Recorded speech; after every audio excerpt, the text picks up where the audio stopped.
So, rather surprisingly, the most popular video on my entire channel is really just me showing how different musket shots sound when you have a blank round versus when there's paper versus when you're firing live. And, well, now I have the same camera, but I actually have access to a proper microphone. So I thought it'd be fun to do a little update to that video. And as well, we can make it an update with more appropriate powder charges.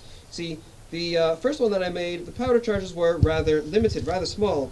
This is a little bit more appropriate to what it would have been historically, and indeed what I use in reenactment. So this first, we have the blank round.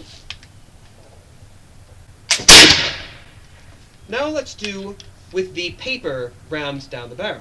So now we have, again, a blank round, but with the paper. Come on then. Here we are. Rammed to the bottom of the barrel, as they do over in the UK.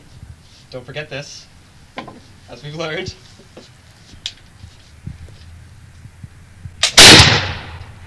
Bit louder. Now we'll do the live one. Now we have a live round in the gun, and firing. So there we have it. I think we can tell a little bit more that way just how different those three sound. Oh, and of course, until the next time I am, and I shall remain your most humble and obedient of servants, my dear viewer. Thank you.